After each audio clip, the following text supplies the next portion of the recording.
Nice. Yeah. That was yours. Check. Yep. Working? Cool. We're good? Yeah. No. And then we'll just... I can edit it and all that stuff in post, so we'll go from there. Yeah. I feel like I now have to like point out to people that have been watching on YouTube that these glasses don't have alcohol in them this time. Because it's like the last 2 or 3 people have come in, cheers, and they see the bar and they're like, "You got gin? You have gin?" And I was like, "I do have gin, yeah." So these are just LaCroix. Yeah. Yeah. For the listeners at home, this is not a vodka soda. No. This is real, proving my sobriety on video. So you're totally sober. Yeah, for my year was like 2 days ago. Congrats. Thank you. That's awesome. I'm pumped. Yeah. Yeah. What is was it like just general health reasons or like? It was more.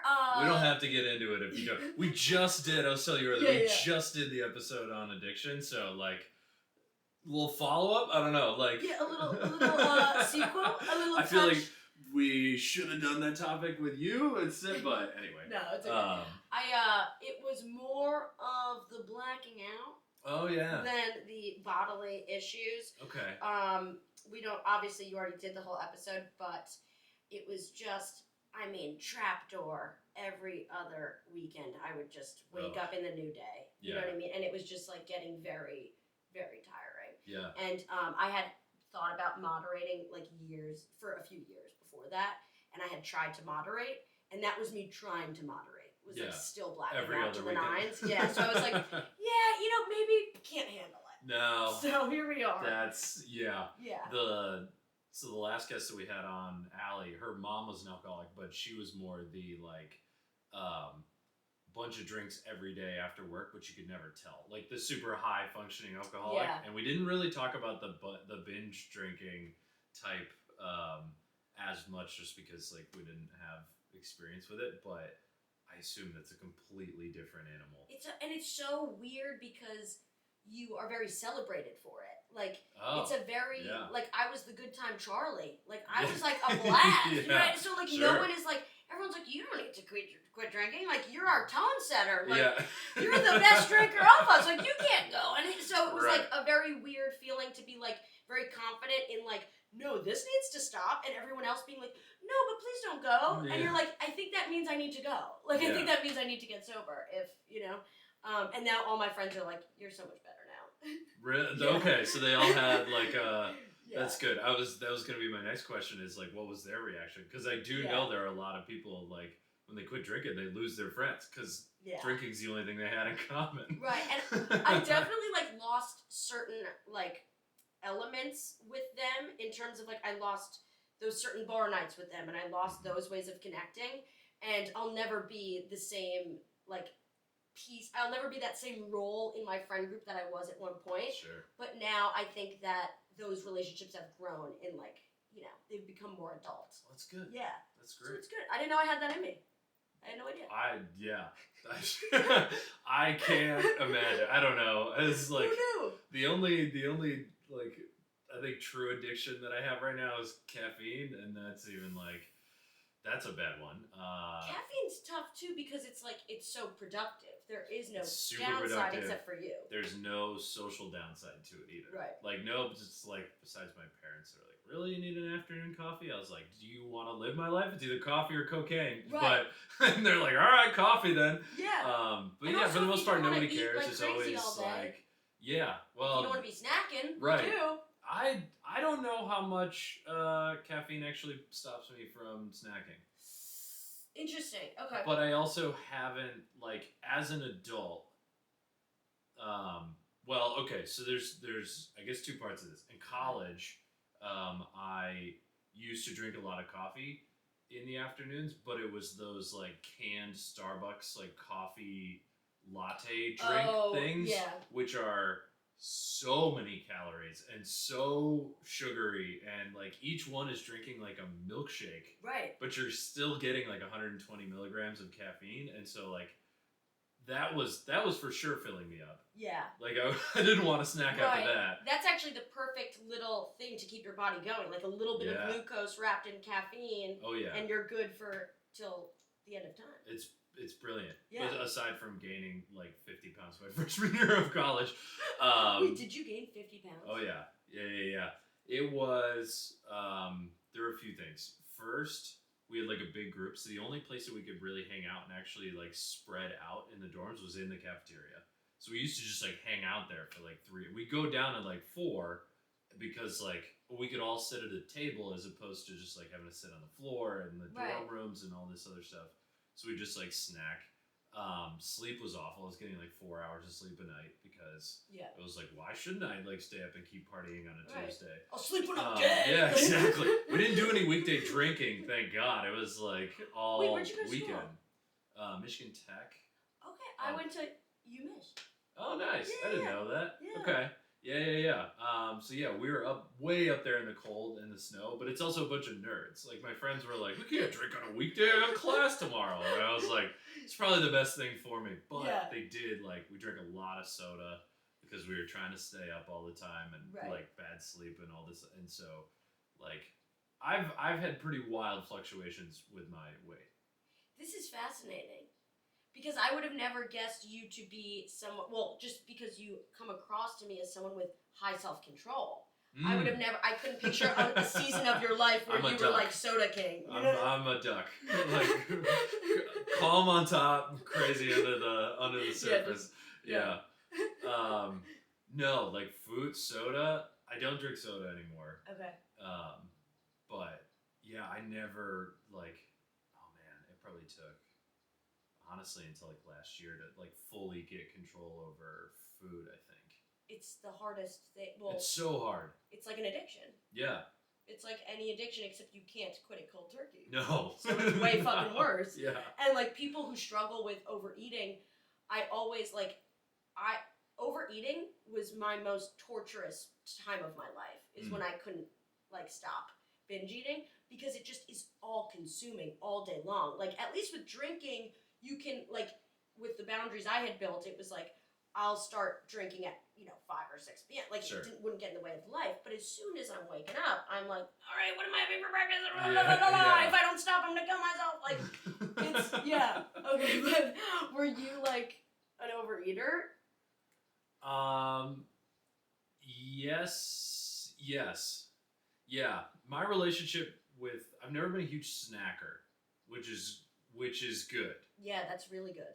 My issue with like meals was that if I'm sitting down for a meal, I would just eat until it hurt.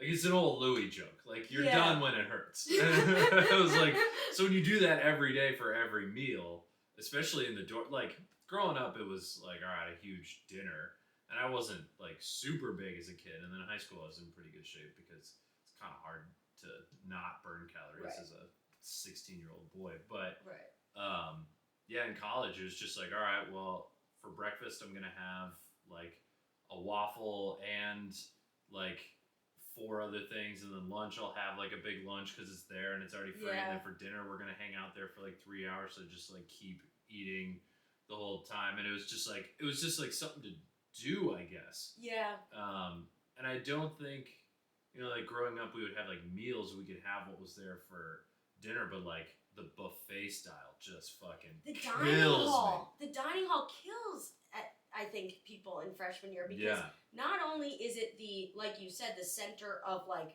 the social world because like you're not going to sit in a dorm room, it's also where for the first time you have full food agency. Which I think is very daunting and exciting. It's very exciting. Everyone's like, oh my god, like I would leave the fucking dining hall with like, am I allowed to curse by the way? Yeah. Okay. I've probably done it 80 times and now I'm asking. But like I would leave with cups of cereal. And I'm like, why am I gaining weight? It's like, oh, you're walking around with a flask. Like you know what I mean? Like you can't stop eating. Like we would smuggle so much fucking food back to the dorms. It's like, well, what if I want it later? You're like, in 3 hours you're gonna be hungry? No, you're gonna be bored. You're gonna be bored and you're gonna want to eat that cereal or like bagels or like just super high carb food that you don't need to be eating at 11 p.m. And it's all fake too, because like Cisco, which I could go on all day about. Yeah. Cisco is. Are we getting into the food industrial complex? Oh yeah. I'm here for that. Oh yeah, Corey. So I being from Michigan, I had a lot of friends at U of M. Yeah. Really bad dorm food. Really like, bad. At least when I was there, it was like borderline prison food. It was awful. And we ate so much of it. Me too. Like, disgusting amounts of food. Like, I have images in my head of, like, truly eating full pizzas. Michigan pizzas. Oh, yeah. Corey. Like, the square ones. What? Yeah. Where it's, like, just breadsticks on top of each other. The best ones. It was like Pizza House. It was just like, you just get a full fucking thing to the face. Yeah. And no self-control. And I thought I was going to be hot forever. You know what I mean? I'm an 18-year-old girl. I'm like, I'm skinny and hot my whole life. There's no other option. And then it's like, oh, you cannot have feta bread at 1 a.m. every night and expect to be a hot chick. The math ain't mathin'. No. Yeah. Oh, that's brutal. I had the other parts of tech, I had a girlfriend. So I was like, all right, not worried about that. And she would like hang out with us. So it was like, oh yeah, we're all just like snacking and whatnot. The other part is no women went to tech either. So none of the guys were trying to impress anyone. And none of the women were really trying to impress the guys because nobody had to impress anyone. They were like, well, I'm one of 4 women in this entire dorm, so people are going to be attracted to me. Right. The Datanomics are in my favor, so I can be a slob and... Yeah. Which is kind of a healthy way to go through college a little bit, like being a little bit removed from, like, dating chaos. Well, yeah, I think it was different. Okay. One of my favorite studies was around like hookup culture and the percentage of men to women at each university, and they found that schools that have more women than men have a very strong hookup culture because men hold the power. Yes. And in the opposite, if there are more women than men, more men than women, then it's a very relationship-driven culture because women essentially decide who like sleeps with who. Right. Like Silicon Valley or like San Francisco, Silicon Valley have higher numbers of men to women, so they have a more monogamous culture, whereas here, oh yeah, not a fucking shot. Like it's pretty hard to get in a relationship here. Yeah. But yeah, I think it does go with food. Like this last year, 2022, I ended up losing like 35 pounds. And I think part of it was like it was the first full year in New York that I was just like single and just like, yeah, I'm gonna be single. Yeah. Like I wasn't like trying to find it. It was just kind of like, all right, well, if I'm gonna like quote unquote like play the game, I'm not out here like hooking up every night or anything, mom and dad. But then like, you know, there was like, oh, okay, like I should probably get in better shape. Right. And you're taking out that piece of food that was really hard for me, which was like the codependency piece, which is like if I'm on a date with someone or if I'm out to dinner with friends, I'm going to get what makes them comfortable. Like I'm not going to get what makes me comfortable. Like if I'm out with a group of gals, I'm not going to order the salad and be the bitch. Like I will not be that girl. Like it's so embarrassing. I'm going to get the fucking burger, you know, and like that's so the opposite of what is. It's just that wasn't a good decision for me. Like it was like my body's screaming for veggies, but I want to be the fun one and the people pleaser. And if I'm with the fun eaters, I'm not going to be the Greek salad girl. You know, that's got to be easier to do when you're drinking too. Yeah, just get the burger. Right. Was that like one of your things when you're drinking too? Would you eat a lot? Yeah. Like you hit up pommes frites when you're down in. Oh yeah. Yeah. Oh yeah. That's the best drunk food. I'm sorry. Do you want a 3-pound cone of fries with mayo on it? You're like, yes. Yeah. Yes, I do. Absolutely. Only if it's 12:30 in the morning. Right. I would eat like it's so I can't. When I think back about how much I was eating when I was drunk like that, it makes me nauseous. It truly makes me nauseous. I'm like, how did that fit in my body?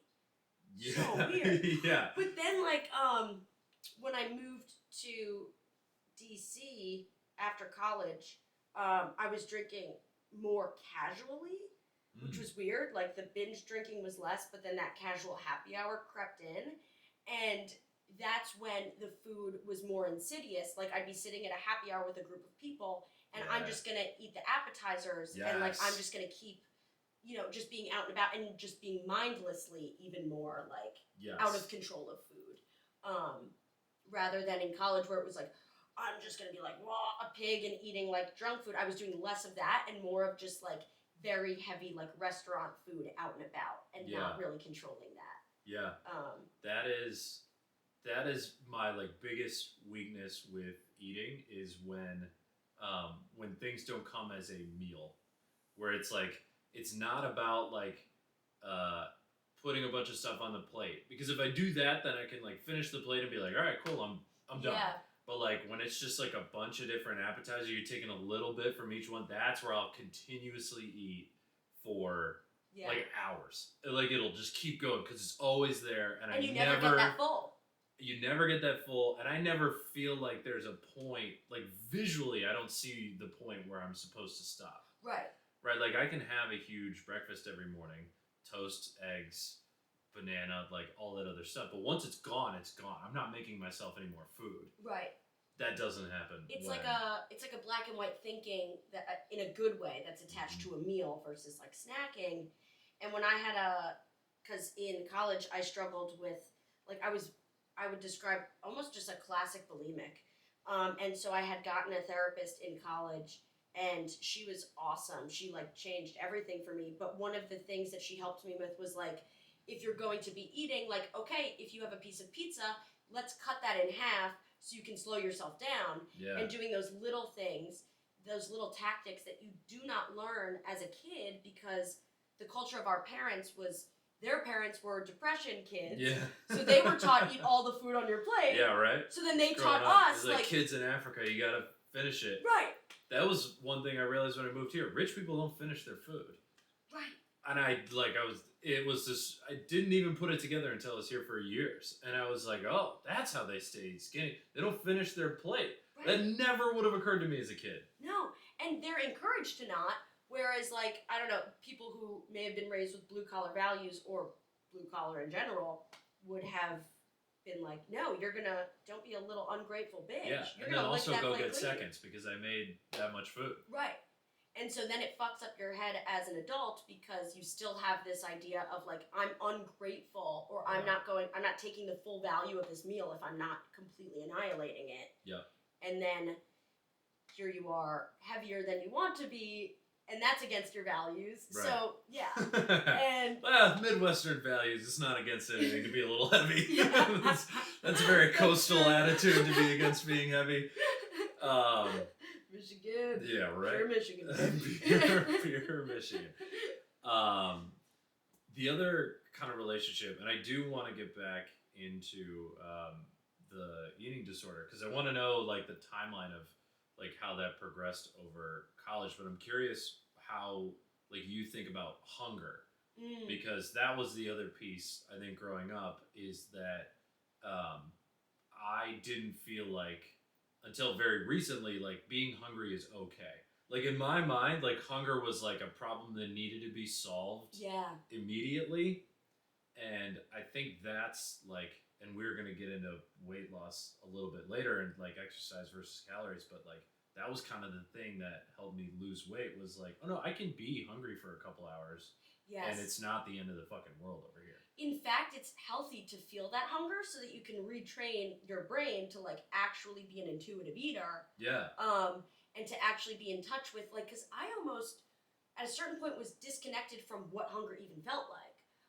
Okay. Because it was so like, I was just like listening to, I was so obsessed with my weight and I was so obsessed with losing weight, but all the while still obsessed with food and eating, so very torturous. But like, I was just reading so much information about how you should be eating to lose weight that I was completely overriding any natural signal for my body. I was just like, oh, I'm gonna wake up and have 2 eggs and 2 pieces of toast, and then for lunch I'm gonna have this, and then for dinner I'm gonna have it at this time and like this, and just the control of it completely devoided me of any sort of like natural connection to it. Yeah. And hunger is very normal, should be welcomed, and actually can help you then savor and enjoy the meal in a very healthy way, I think too. You're like, oh, I feel hungry. I'm gonna have dinner now. What's that going to look like? What's that going to smell like? What's it going to look like? And like being mindful about it. Whereas when you are not in that space and you're just like, I have to eat because someone told me I have to, right. and it's going to be this because someone told me it has to be like this, then you completely take away all of the enjoyment from it too. Yeah. Yeah.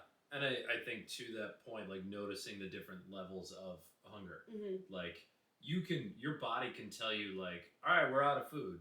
But that doesn't mean you actually need food. Right. It's Is your your body stomach giving empty, this, or are you hungry? No, like you don't want to be hungry to the point where you're like snapping at people and you're like fully hangry. Yeah. But like, yeah, there's definitely a sliding. It's not an on-off switch like I thought it was until like embarrassingly recently. Right. But it's not like our fault because no one actually teaches you. Yeah, it's my parents' fault. Yeah. No. You're probably like the nicest people in the world, I imagine. No, it's definitely my fault. It's just like when you grow up not thinking about it. And I think that's the key to what you said is like having the agency of it. I never really thought about it. It was kind of like, all right, well, do you really need that? And you're like, well, I don't know. I could eat it. And they're like, okay. And that's, that's just kind of it. And then, I think we have, what's the word? We have like a crisis in our culture of food agency and teaching kids how to be. But it's also like, how do you as a parent, like I'm sure it's very difficult to understand how to feed them right. Yeah. And so, of course, they're just going to force feed when they're eating. But then, of course, comes the unnatural emotions connected to food, like food becomes love and like things like that. Yeah. Where for me, that was a big thing. And like, I definitely think a lot of my binge eating was emotional, especially in college, like because I was just dealing with so much. And yeah, I was like, okay, no, food is not love. Like I have to stop. It's food. It can hunger. be. Yeah, it can be. It can be. Right. But not in the University of Michigan cafeteria. That's not made with love. Right. The 2 a.m. Make your own pizza that you put honey on and fucking French fries isn't love, sis. Like, I loved it. Yes. And people loved me for nobody's more popular. Nobody's more popular than the person that's always down for the cafeteria run. Right? It's the best. I was a down bitch. Yeah. I was a down bitch. It's social, People love a fluffy down bitch. They really do. You need that on like a shirt or something. I love that tagline. That's so good. So what was your timeline with college? So you get to college, you're like, I'm a hot 18-year-old girl. Like there's nothing that can make me unhot. And then how quickly did you gain weight? And then like when did the disorder kind of start? And then like where like I guess what's the journey? Yeah, so I'll take you through it. So graduate from college, I was a very competitive runner. Okay. I was pretty good. Were you playing or were you running for University of Michigan? No, but my sister actually did. Oh, cool. To give you an idea of like our family was like a very much a runner family. I just wasn't quite good enough. I was smarter than I was fast when it came to, choosing colleges and stuff. So that ended up dropping off my life. But with that, like because I was such a skinny little runner girl, I ate so much in high school and never had an issue. Yeah. So I created these very wild food habits that were really fun that I could not keep up with come starting binge drinking. Yeah. So I ended up right before school started, I started being bulimic, but not very not on purpose. And it was kind of just like, I felt it was like an anxious tick. Like I just noticed I was like throwing up and it like, I wasn't heavy yet. I just think I was nervous about going to school. Okay. Even though it was like never a part of my life, I never worried about gaining weight. But I just started like doing it. And then when I got to school, it really didn't happen. And then I got raped at a certain point. I was 3 months into school. It was like November. And after that, shit hit the fan. I started overeating like crazy because I also wasn't sleeping. I had months of terrible PTSD. Sure. And so I slept like over my cover. This just to give the listener at home an idea of how fucking awful it was. I slept over my covers until I graduated from school. Like I wouldn't let myself in my bed. Like that just an odd like constrict. I don't know. Okay. I don't know. Can't explain it, but that's where my head was at. So like food became a comfort. I wasn't sleeping. Drinking was like the best way to get to sleep. Yeah. So I think over drinking led to overeating. Massive just like cycle. And at a certain point, sophomore year, I was like, this is something I can't deal with, because I was like, I got home from work and I was like, okay, I'm either going to throw up this meal, or I'm going to run 6 miles, or I can go to the library. And none of those things felt like, I was like, why are these my options? Right. Why can't I just go to the library? You know what I mean? Like, or no, it was like, it's either throw up and go to the library, or run 6 miles, or like sit here and hate myself. I forget. Like, you know what I mean? So I was like, why can't I just go to the library like everyone else? Why am I stuck in here? And I was like, okay, this is not normal, and it's torturing me. And so I went to UHS, like the whatever the Michigan like health services was, and they matched me with someone who like had eating disorder experience. And she was like, okay, this is what we're gonna do. I'm gonna send you to the nutritionist. We're gonna get you like right. And so I met with the nutritionist. She was teaching me how to like she was teaching me just the normal stuff that we're all supposed to know, which is like, here's how many calories you need to survive, and here's this, and here's that. And then with Cheryl, that was my therapist, she would help me like do the little things like, okay, you're gonna cut your pizza in half, and then like, you know, try to not do this or try to do X instead of Y. And it was still very much a problem, but it was getting better and better. And then in about, I think I would say like junior year, I felt very like sober of it. Okay. So it was like only a few years where it was like very bad, and then I was able to come out of it. But I still had moments where I would like relapse and like throw up a meal. And then it wasn't till after college when I was really committed to like never compulsing in that way. And I was like, okay, I don't care how much weight I gain, I'm going to like even back out to intuitive eating. I was like, I don't care how much it takes. So like I did Whole30. I actually gained like tons of weight from Whole30 because like. What is Whole30 exactly? Okay, you cut out sugar, alcohol, everything pretty much. Like it was like everything fun. Everything fun. Okay. I was just left eating like nut butter.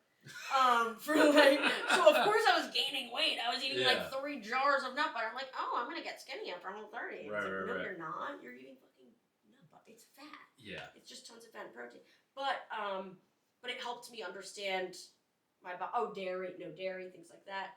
So I was reading books, workbooks, doing like exercises every night in bed. I would like do like binge eating worksheets and stuff. Yeah. And then I had done Whole30 just to learn about like, okay, when I limit things, how does that work, And then I was like, the heaviest I'd ever been, which people will laugh on the podcast, I was only like 35 pounds heavier than I am now. Okay. But like on a small girl, that's a lot of weight. Yeah. On a 5'4" girl, that's a lot of weight. Yeah. So I like. I mean, if it's noticeable on me, 6'4", which it definitely is, then it's all relative. People who haven't seen me since I've lost, because it was the pandemic that really like shot down my weight. After like, because again, I had done all that work and I never wanted to diet or do anything like that. I never wanted to have that disordered like approach to it. So I was just like, okay, let's try to be as intuitive as possible. And then in the pandemic, it just ended up being the case that the lifestyle helped it to fall off. And then quitting drinking obviously was like insane. But yeah, it was a lot of self-work after college to stay in the good, healthy place with my brain and to get back to intuition. And then from there, trusting that the intuition would even me back out and not having that disordered thought of like, oh no, you can't trust yourself with food. Like, if you let yourself go, you're going to be a fat fucking pig. Like, you're going to go back. So it's like, okay, almost losing that control to regain it, which was very bizarre, but ended up helping. And a weird thing also that helped me, sorry if you're trying to move on to another point. Keep going. Okay. There was this point where I had done most of like the eating work and I was feeling really healthy with my relationship to food and alcohol, but I wanted to minimize my controlling thinking over it even more. And I was like, okay, I'm going to be French. Okay. I was just like, I'm going to be French. I was like, the Parisians, I don't know if you heard these studies, like, Parisians actually eat more bites of food than we do per day, but they're thinner because they're smaller, littler bites. And, like, they drink more and they smoke more, but, like, they don't problematize it like we do. So I was like, I'm just going to be Parisian.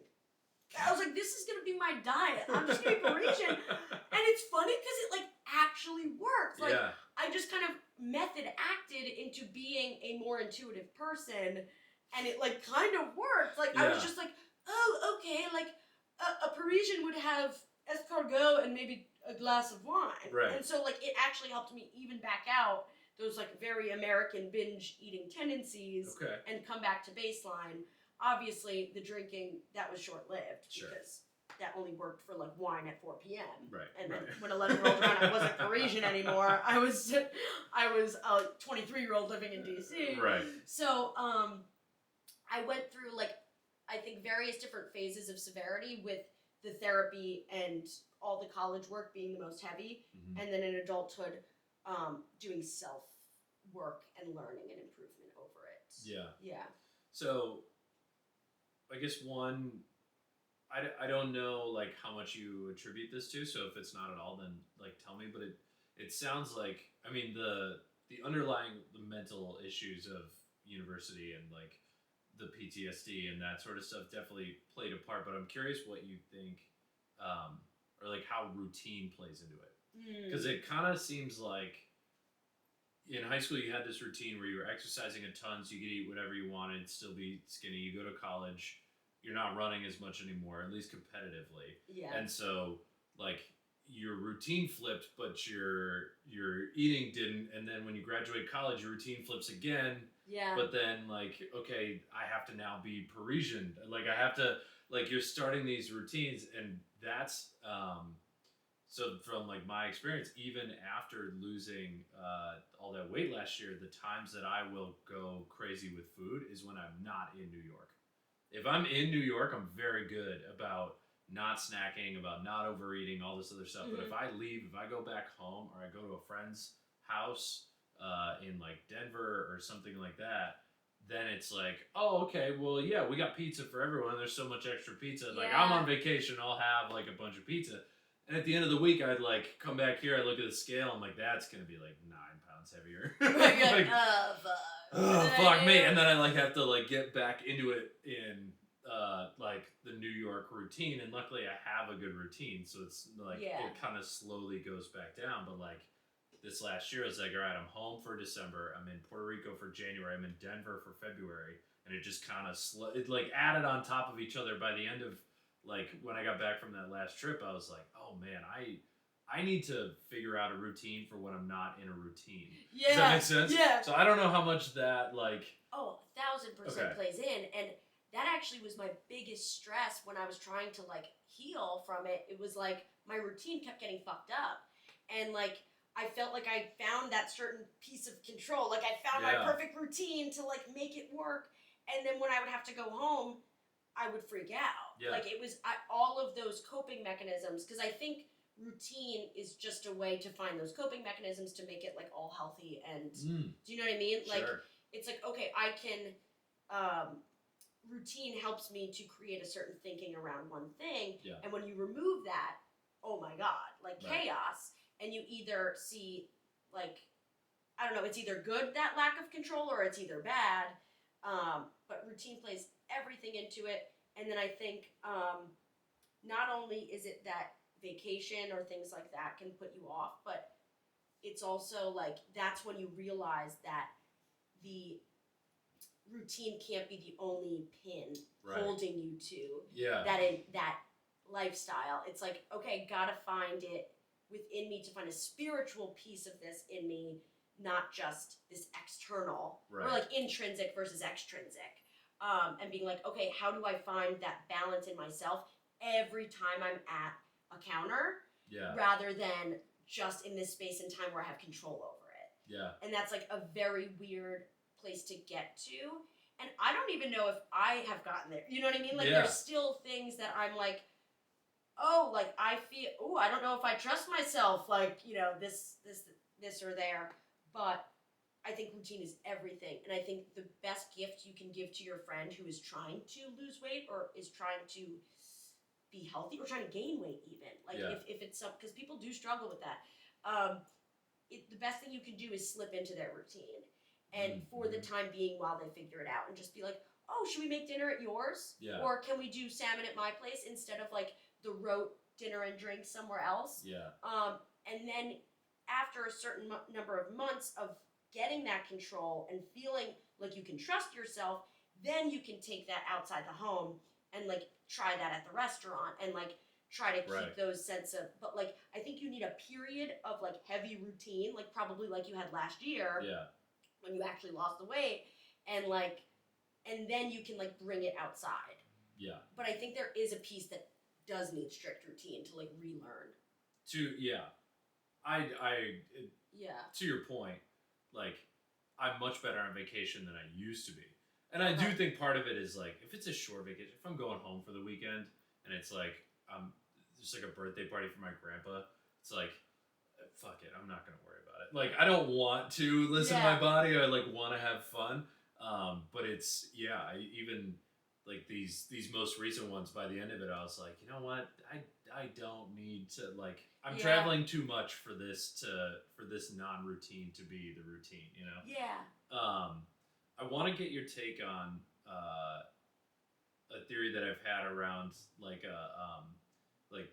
weight loss and kind of a scarcity mentality of food. So, like you spend time in the Midwest. There's food, but you have to go get it. Yes. So one of my theories is that people in New York are thinner because food is everywhere. Let me explain. I like this. I like where you're going with this. Okay. So, if I'm living in Michigan, if I'm living back home, then let's say I go to the grocery store once a week or something like that. And I'm in the grocery store and I know that I don't want to go any other time that week because it's always crazy or whatever. I'm just like, I'm going to stockpile everything that I need and I'm going to go. So when I'm at that grocery store, I'm thinking to myself, like, I'm trying to plan what I'm going to want for the rest of the week. And I think in those types of areas where you're not immediately surrounded by food like we are here, you kind of overestimate what you're going to want and it becomes a self-fulfilling prophecy, right? Yeah. Like if I'm at Meijer and I'm like, oh, Meijer. Well, I'm going to, you know Meijer. Meijer. I think I might want a bag of chips this week. So I'm just going to buy the bag of chips. And guess what you're going to fucking eat? That bag of chips. But in New York, when I go to the grocery store, I'm not buying a bag of chips. Right. Because, I'll stop at the bodega if need be. I'm going to pass 95 bags of chips on my way home every single time I leave my apartment. So I might as well just grab one when I go, like, if I go to the bodega and get a salad and I want a bag of chips with it, I might as well just fucking grab it. This is also, sorry I'm cutting you off. This is please, I was done. I want your thoughts. Yes, Corey, yes! Smack the foot! This is probably why we go crazy in college, too, because you're at the it's dining hall or bust. Right. You're not going down to Main Street. It's like, shit, guess you gotta wait until tomorrow. Right. So you're like, okay, let me go crazy. Better steal 90 cookies. Yeah. You're like, better steal all these little cookies so I don't die of starvation. I'm 40 pounds overweight, afraid I'm gonna die. It's cold in Michigan. Right. I will be hungry. We're all hibernating. We're all bears. We need the fat. Yes. Maybe that's it too. It's just so cold. You need to like hibernate. But 1000%, I think there's something there, especially because with like how the brain works, if you want to not do something, like if you have the chips in your pantry and you're like, okay, like I want to stop eating chips next week. Mm-hmm. You're going to eat the chips to get rid of them so they're not around you next week instead of just ignoring them. You know what I mean? So it creates then, like, you have the problem in your home that you have to deal with rather than, like, this abundance mindset of, no, I'll have Lay's if I just go down to the corner, and if I want a Diet Coke and Lay's, that's what your girl's gonna get. Whereas, like, I have to plan for this whole week and all of whatever vice I might need. And it works for meals too. Like, if I'm going to the comedy club later and I'm not hungry when I have to leave, my mindset isn't like, oh well, I better eat something just in case I get hungry. Right. Because if I eat a little bit and then I go to the comedy club and then I eat there, then I just ate twice as much food. But because I know wherever I go in the city is going to have food, it's kind of like, I don't know, if I get hungry while I'm there, then I'll fucking eat there. Yeah, it relaxes your approach to it. Yes. Completely. And then you become Parisian without realizing it. We're all Parisian here. Yeah. And I think, too, like, you're also, I think when you do live in a city where there is a lot of food choices, you start to then go, like, okay, well, I'm never not going to have a certain type of food. You're like, I live in, let's say Philly is such a great food city. Sure. Like, I'm never not going to have charcuterie. If I go to X restaurant, I'm never not going to have the meat and cheese. That's a fact of life. I live in this food city, right?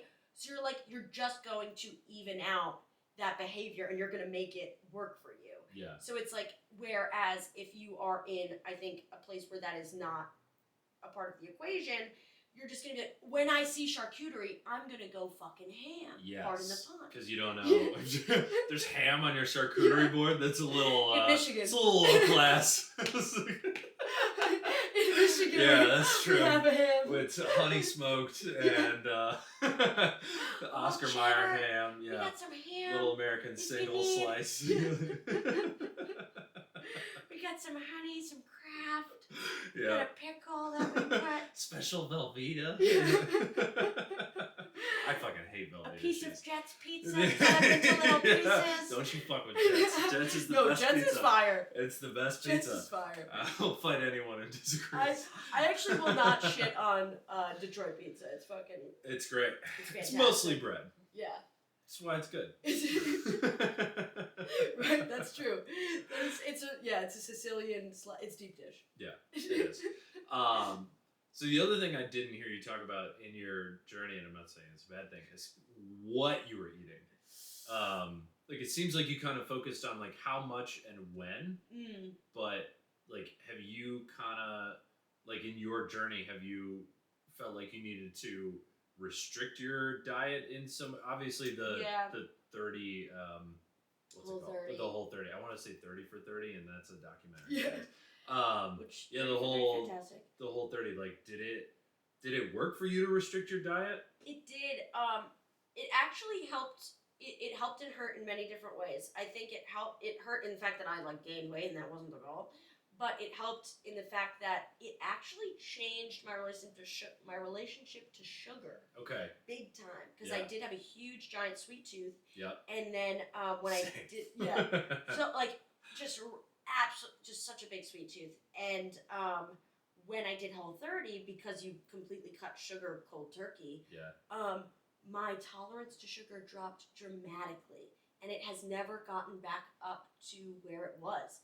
And in a very weird, spooky way that I was shocked by after. Because, again, at that point in my life, I was still pretty compulsive with food, especially sweet stuff. Mm-hmm. So I was like, wait, this is registering too sweet for my brain, and I don't even want it anymore.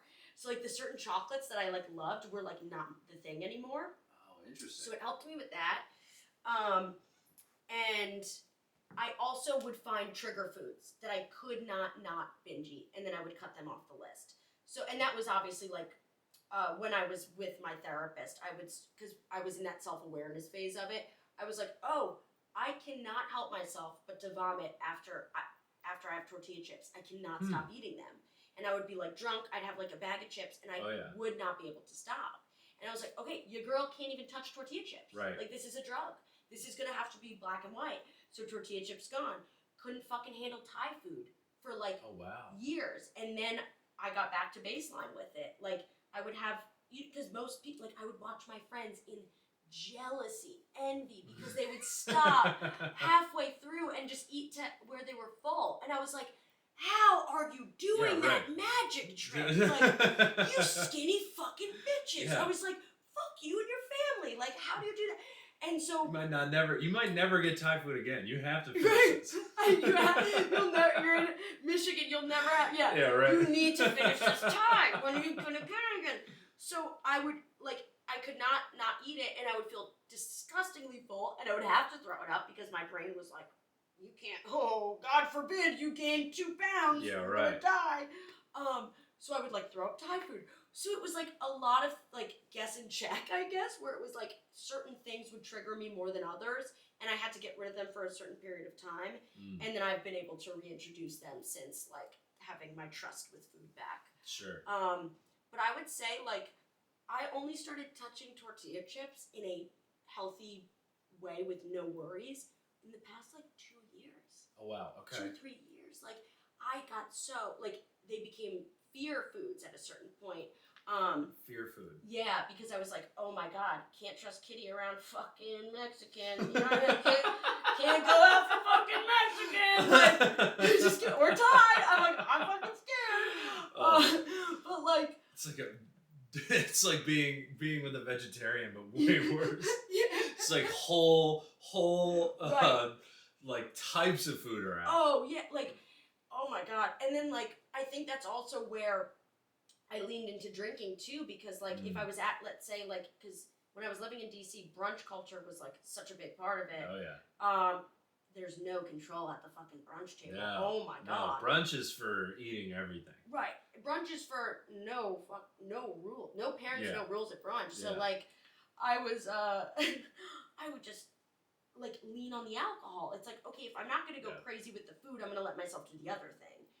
There was no world where I just couldn't distract myself at all. I couldn't sit there and be happy and content. I would have to overdo it on something. And I think that's where I was all right, if I'm going to overdo it and numb myself, I might as well do the thing with a little bit less calories, or the thing that doesn't make me want to throw up. Right. In an odd way. But then, dependency is dependency. And you can't do that. You can't sub an addiction for another addiction. You can. It just doesn't work in the long run. Right. It works in the short term very well. Oh, yeah. Then, yeah. Do you think that your experience with cutting out food, cold turkey, kind of helped you with cutting out alcohol? Cold turkey, because you kind of understand how... Because food, in that sense, kind of is a drug. When, it's releasing the same chemicals in your body that drugs do. Yeah. Did that experience with food help with the out, or was it completely different trying to cut them out? That's a really good question. I think that it helped immensely with just trusting myself, because I was I've been here before and I've gotten over it, and that was harder because I had it all day. Sure. Whereas alcohol, I was okay, we've done this, we've gotten rid of a dangerous behavior before, we can do it again. And this one, I don't even need to survive. You know what I mean? So it was I think easier having had that tool in my pocket, or that confidence in my pocket. Sure. And also I think it helped me just to be okay, what is the template for this? What does this look like? Okay, I need to get back to therapy. Okay, I need to do self-help. Okay, I need to be reading books again. So it helped me get back, I was able to sort of duplicate the experience. Okay. But I'll tell you, for anyone who does struggle with food, who listens, cutting out alcohol from my life was easier than learning how to eat right and learning how to have self-control with food. Okay. It was easier. And I don't know, maybe that was personal for me, but it was way more difficult to learn how to slow down with food than alcohol. Because your body needs it. Yeah. That's what we were talking about at the beginning. You can't, cold turkey's not an option. Yeah. With food, and you can, depending on what your relationship to it is, the different circumstance. It's also it is also very genetic, too. I talked about it briefly on the last episode I did about addiction, but there are just people that hunger, pains them more than other people. Yeah. Like and it's like the relationship they have to it is like, no, I am incapable of living life if I'm hungry. Mm-hmm. And so like some people have that. Some people use food as a way to cope with, it's like, oh, I have a stressful job, like, okay, I'm miserable for 8 hours a day and I get lunch, and then in the afternoon I'll have like a big snack because then that'll make me happier for the rest of the day. I guess that goes back into the routine thing. Right, like, and how we structure our day around the food. Right. And how we try to derive joy from it, too. Like, I think I'll put in my day, like, I'll put the food where I need joy. Like, I'll be, I'm going to eat from noon to 1 because I have nothing else to live for at that time. Like, I'm going to eat at 5 because I'm whatever.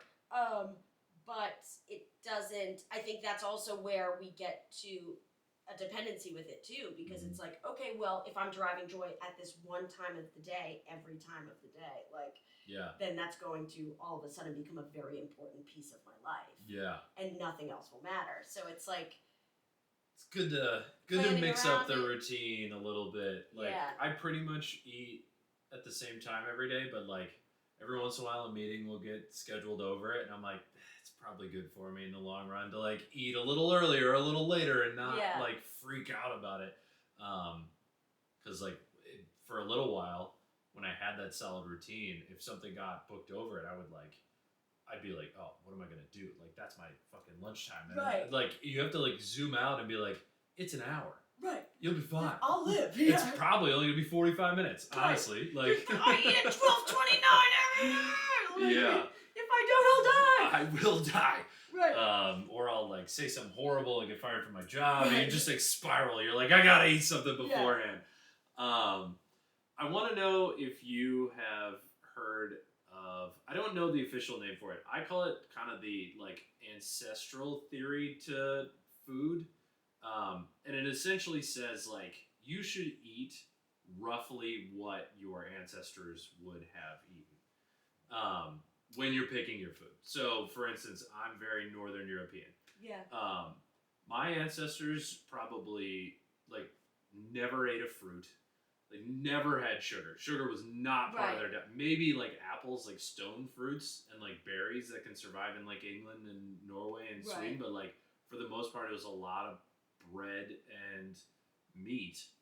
And over the last year, that's kind of what I figured out is like, oh, if I eat mostly like vegetables, bread, and meat, not even like cut out processed food, which I did for the most part, like I seem to feel that I have more energy throughout the day. Yeah. And I think a lot of people are going to hear that and be like, yeah, stupid, you ate natural. But then like there are plenty like people that grew up in more like tropical areas have no problem eating a bunch of sugar. Is this something that you coined, or is this like no, a very, I had heard it once before, and I was like, all right, well, let me give that a shot. Like, yeah, like when would my ancestors have ever tried sugar? Right. So, like, why would my body be why would it be built to handle sugar, you know? Right. It could just be like crackpot science, but I don't know. I wanted your thoughts on it. I think that's super fair, and it's funny you say that because my boyfriend and I were talking about that this morning a little bit, because we go to this like Italian deli in Queens where we live, and they make everything homemade. They're like my favorite people. Soriso, shout out. And we were saying like this is how we grew up eating, like because his dad and my mom are both Guidos, so like we both grew up like with just eating like cheese and meat, like just antipasto and like olives and like. And we're like, it feels so good to be able to go to a place that I feel very like a healthy relationship with food. I know what I'm getting. They make it there. And it just feels very in line with like how our ancestors would have eaten. Yeah. Like it feels like very normal and right for us. And it also feels like very what the Italians would have had, like wherever they lived. So it's funny, like once I let myself be like, no, I can eat just meat and cheese for lunch. I can have, like, I would make like an entire like little charcuterie antipasto plate for myself, and people would probably think that was nuts. But I was like, no, fuck off. My ancestors probably ate mozz and pep and lived longer than us and olives. Sure. Right. Well, so they also lived in Italy. So right, I mean, zero processed free, food, yeah. and Like modernity wasn't killing them. and, Yeah. yeah. Depression didn't exist. Oh Jesus! The old people had it so good. The people in the olden times. Yeah. And I think that too, like, we men and women are taught to eat differently. Like, I've had to find my balance with my monthly like cycle and how my body will have how my appetite will fluctuate throughout the month. Whereas like men have a daily cycle. Like men run on like a circadian rhythm. Obviously, we all do to a certain extent, but like men have that's their daily like that's your template essentially, sure. or your outline, and ours is our lunar cycle. So it's like I'm gonna have a drastically different appetite the week before my period than I do the week after my period. Interesting. And I've there's books like In the Flow, things like that about cycle syncing, and they basically are reteaching women like, okay, if you feel like you're gonna feel like a super hungry on your period, let that be the case. Yeah. And if you don't overeat during your period, you're not going to have enough calories to actually shed your lining and all that stuff. So actually letting your body do the talking for you and letting the fluctuations exist, which would a past version of me was like, no, I have to be the same person every hour of my life. And now I'm like, no, this week I'm really hungry. I'm gonna go buck wild. Yeah. I'm gonna have McDonald's every single night. Obviously, like that has its issues. Yeah, let's like, let's not do that too often. Do that. But like, I'll be like, okay, I'm gonna go nuts because my period's coming, and then the week after, I won't have much of an appetite and I won't fight it. And I'll just be like, okay, I actually don't need breakfast, but I'm gonna have I'm ready at lunch. And letting it guide you a little. Is that difficult to like keep a routine with? So like to me, I like a daily routine, but obviously that goes into what you just said is like if I'm not, roughly doing the same thing or eating at the same time, then that's where I kind of get thrown off. Yeah. And when I start to overeat, because I kind of lose that like abundance mentality that we were talking about. Yeah. It's like, well, I don't know, I didn't eat. Like, I only had one meal today at, 1, and I don't know if I'm gonna, and, then I gotta drive up north for a show, so right. I don't know, it's like, should I eat before that? Like, I don't know if they're gonna have food, that's kind of where it starts. Right. Is that trickier on, a monthly cycle? It definitely is trickier at first. It definitely can function as, a cognitive behavioral therapy, because you're like, oh, I actually have to deal with a lack of routine. I actually have to welcome a lack of routine, which for me was never a part of, I am routine city. Yeah. I have severe OCD. I have been medicated in the past, and as a kid, as a note, I would write out, we're talking second grade, I'd be 6:02 brush teeth, 6:04 eat Cheerios, 6:06 nutcase, and I would routine is everything. So when I realized that routine would not make me thinner, that's what helped it, because it was okay, actually, that's not going to help you. That's actually going to keep you heavier, is if you keep acting against your hormones. If you keep behaving diametrically opposed to what your hormones need, you're going to get fatter. And that was enough for me to be okay, I'm Parisian again. Okay, we're I'm going to just go with the flow here. And it was very scary at first. And then it was okay, I think this is working better. I actually feel more in tune with my body. Mm-hmm. And then obviously it completely departs from your routine. But I find that I'll now I'll have patterned routine for those weeks of the month. I'll see myself, if I have my period, I know I'm going to want to go to the McDonald's drive-thru, and that can become a part of the routine in a different way. And welcoming the little quirks about each day or week, and trying to be oh, okay, I'm here, I'm in the luteal phase, so I'm going to I know I like to eat as soon as I wake up. Okay. And making that a staple of when I start to feel this way, this routine happens, or when I feel this way, then a complete lack of is fine. So creating different and new routines, but but definitely weird at first to let go or try to let go. I like that a lot.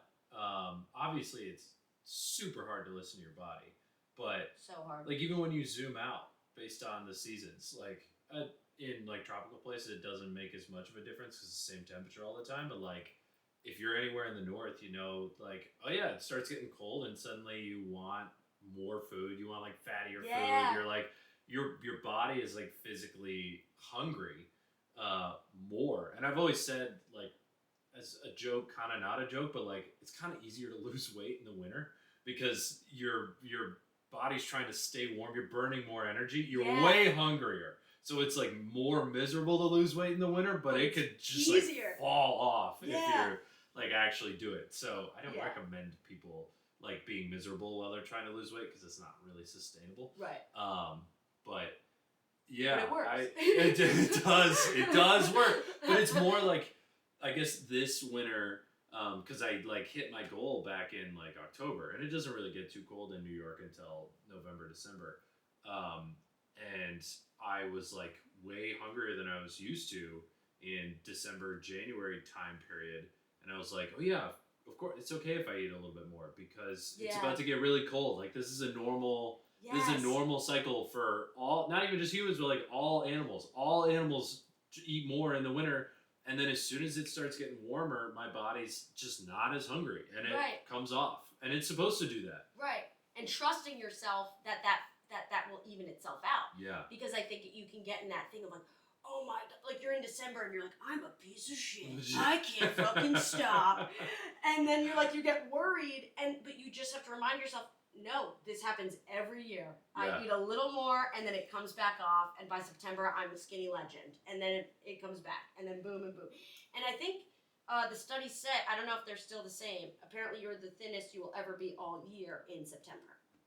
Because it's like after the whole summer. I believe that. With that lack of appetite. Like August, September, that's, people are tan, they're skinny. Right. They're like ready for cuffing season. Right. And then shit hits the fan again. And then you get cuffed, and then which hello, that is Christmas. Interesting too, relationship food we could go on forever. We didn't even get into that. Oh my God. I was going to say we got like a couple more minutes if you had like one, because we were going to talk about like the food industrial complex, but we might need to do that another time because it's a pretty like big big topic. I could do a quickie on it. Yeah, give us 5 minutes. And it doesn't have to be on, if you got something you wanted to hit more. I think big food is like, okay. Or wellness industrial complex, they're all the same. Wellness industrial complex, as it stands right now, is selling to us exercise as the salvation. Mm-hmm. And that benefits big food, and it hurts all of us. Because not only does that take out 3 hours of our day where we could be doing other things, but also money and also shame, right? Like if you don't do it after everyone is telling you to do it, you feel shame. So I think that a lot of our issue in our culture is saying, okay, just get back on the treadmill. Just get back on the treadmill. And that for me, as someone who has been an exerciseaholic in that past life, because that was one of my things it would be like, if I didn't, like that would help me to not throw up. Like if I compulsively exercise, I'd be like, if I punished myself in this way already, I don't have to punish myself in that way. So it was like, okay, if I run between 4 and 6 miles, all of my sins are absolved and everything's fine and I can just eat, but you cannot you can't run faster than a bad diet or you can't outrun a bad diet because when you actually do the freaking math, it's 200 calories it's really not on a 4-mile run. So you're way better off, especially for women too, you're better off just not hiking your metabolism like crazy with really intense exercise. Yeah. Especially when society is selling like Orange Theory, Barry's, Solid Core, like really intense. Really hard. Really intense. That we should not be doing every day. And in fact, like, I don't know if you know any marathon runners, they'll end up eating more. And a lot of people will do it for weight loss, which is like one of my pet peeves, if people do it for that reason. Because it's like, no, you're actually going to hike up your metabolism, you're going to eat more, and then you're going to be left with those habits to deal with when you're not running a marathon. Right. So I think it's like, just go back, get out there. And it's like, okay, you're going to start spending $180 a month at Equinox. You're going to start doing this, and you're not going to lose weight. Equinox is fucking And then you're going to hate your life. Yeah. But everyone is scared to say eat less. Everyone is scared because it's very connected to disordered eating here. Yeah. And especially when it comes to... Americans don't like being told what to do. Right. They would rather be told, like, oh, here's a shortcut, or here's something. You can, if you do this, then you can live however you want. I do want to throw in there, exercise is good for you. Yes. It is not good for weight loss. And it's not the key to weight loss. Right, it's not the, yeah. Sorry, I don't want to say it's not good for, because it is. It is, on some level. But it's not this, like, magical... It's not the main character. I've known plenty of people that paid the $180 a month at Equinox, and they would go, like, kick their own ass for an hour every other day or whatever, and then they, like, kept gaining weight. And it's like, well, you leave the Equinox and you drink at least a bottle of wine every night. Right. Pasta is what they're having for dinner every day. It's like, yeah, you're just ingesting so many... like carbs, whether it's sugar or carbs, that you burned carbs, but now you're ingesting more of it. Exactly. And it kind of gives a false sense of security. And you're just adding to sort of like this feeling of being on the treadmill all day, or like the hamster wheel of your life, and just being like, I remember feeling that way when I was in a corporate job and being like, I have to get home so I can spend an hour at the gym so that I can eat my perfect dinner at 6 o'clock so that I can get in bed by 9. And it's like, actually, if I just walked home, I would do both of those things. Half as much for dinner, right. then Like if I just didn't take the subway home to do that gym run, I would just walk and probably take off the same amount of calories. So like we do a lot of overdoing it. Yep. And we can... What? Americans overdoing it? What? It's not our thing. I can't believe it. Yeah. So, it's crazy. And I also want to say for the listeners, I hope I don't sound like an asshole in this podcast. Because I am a thin person now. But I, at some point, was very struggling. You went through it. Yeah. I don't think anyone here is like, what the fuck is she doing? Yeah. What is she talking? She doesn't know shit. Yeah. Like, no. Yeah. No, this was incredible. I think there are a lot of people like me that if I can know the backstory to like, okay, what was your relationship with weight loss, then like that helps me identify with like, oh yeah, I have that piece. Maybe I should try doing this. Yeah. Or like I have that tendency, so maybe I should.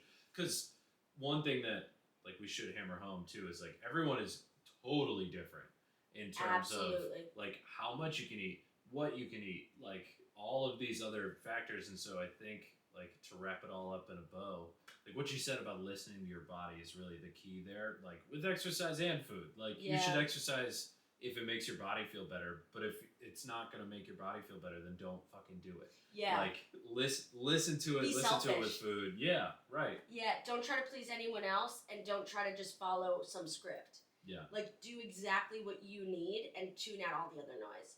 Like I can't tell you how many people if they comment on how I'm eating, I'm just like, fuck off.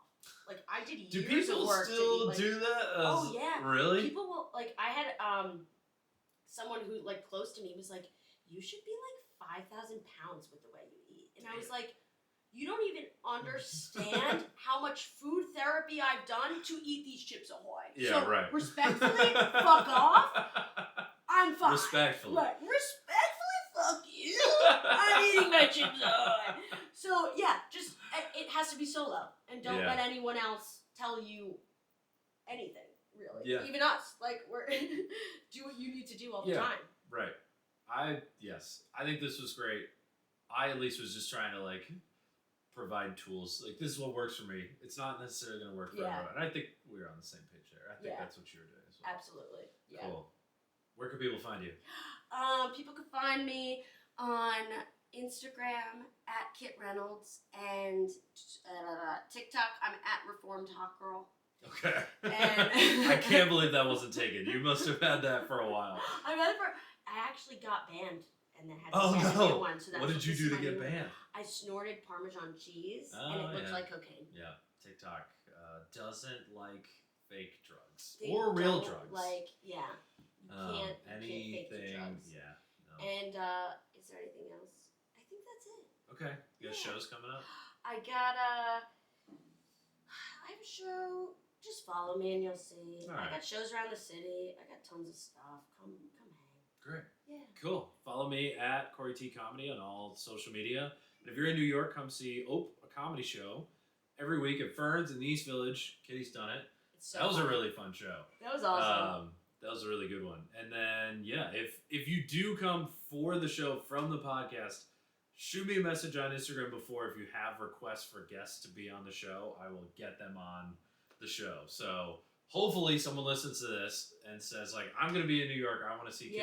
And I will hit you back up on Instagram and get you back on the show for That'd sure. Be fun. Request me. Yeah.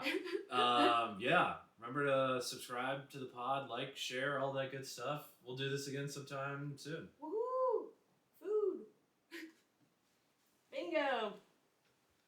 Was it good?